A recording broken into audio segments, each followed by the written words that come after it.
तर मुंबई शिक्षक मतदार संघ निवडणुकीमध्ये चुरस असल्याचं दिसतंय। ठाकरे गटाचे जमो अभ्यंकर आणि शिक्षक भरतीचे सुभाष मोरेंमध्ये ही चुरस आहे। पहिल्या फेरीमध्ये जमो अभ्यंकर यांना 61 मतांची आघाडी आहे, तर मुंबई शिक्षक मतदार संघाची मतमोजणी शेवटच्या फेरीपर्यंत जाण्याची देखील शक्यता आहे।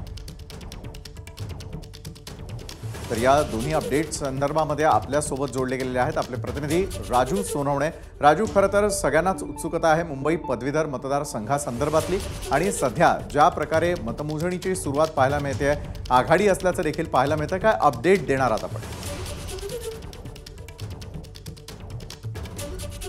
विशाल, पाहतो आपण तीनही मतदारसंघांची मतमोजणी सुरू आहे, मात्र अद्यापर्यंत कुठलंही चित्र जे आहे ते स्पष्ट होऊ शकलेलं नाही।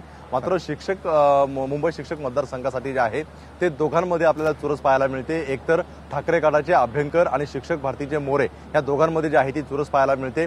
मुंबई शिक्षकमध्ये जे आहे तो 5800 मतांचा कोठा हा ठरलेला आहे, मात्र पहिल्या फेरीमध्ये कोणीही पूर्ण करू शकलेलं नाही। त्यामुळे आता दुसऱ्या फेरीतल्या प्रेफरन्सची जी आहे ती मतमोजणी करायला सुरुवात केलेली आहे। त्यामुळे दुसऱ्या प्रेफरन्समध्ये सर्वात जास्त मतं ज्याला पडतील तो विजय होण्याची दाट शक्यता आहे।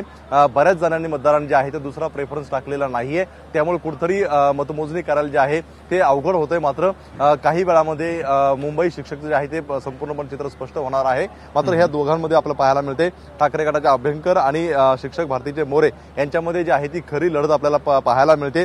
त्याच पद्धतीने आपण पाहतोय की कोकण पदवीधर मतदारसंघामध्ये सुद्धा 42,000 मतपत्रिका जी आहे त्यांची मोजणी केलेली आहे, मात्र नेमकं कोण पुढे आहे याची आतापर्यंत माहिती मिळू शकलेली नाही। आणि त्याच सोबत आपण पाहतोय मुंबई पदवीधर मध्ये जे आहे ते अनिल परब हे पुढे असल्याची माहिती समोर येते, मात्र अद्यापर्यंत जे आहे ते फेरी पूर्ण होऊ शकलेली नाही। त्यामुळे पुढच्या फेरीमध्ये जे आहे ते भाजपचे उमेदवार सुद्धा पुढे जाण्याची दाट शक्यता आहे। या तीनही मतदारसंघामध्ये मतमोजणी सुरू आहे आणि पुढच्या काही 1 ते 1.5 तासामध्ये मुंबई शिक्षक जे आहे ते संपूर्णपणे चित्र स्पष्ट होईल आणि त्यानंतर मुंबई पदवीधर आणि कोकण पदवीधर जे आहे ते चित्र स्पष्ट होणार आहे। मात्र कुठेतरी आपण पाहतोय की अपक्ष म्हणून जे आहे शिक्षक भारतीचे जे काही मोरे आहेत ते सुद्धा लढत देताना पाहायला मिळत आहेत। त्यामुळे आता ठाकरे गटाचे अभ्यंकर बाजी मारतायत की मोरे बाजी मारतायत हे पाहणं महत्त्वाचं राहील। विशाल, नक्कीच धन्यवाद राजू, आपण दिलेल्या या सविस्तर माहितीसाठी। वेळोवेळी अपडेट आपल्याकडून घेत राहणार आहोतच।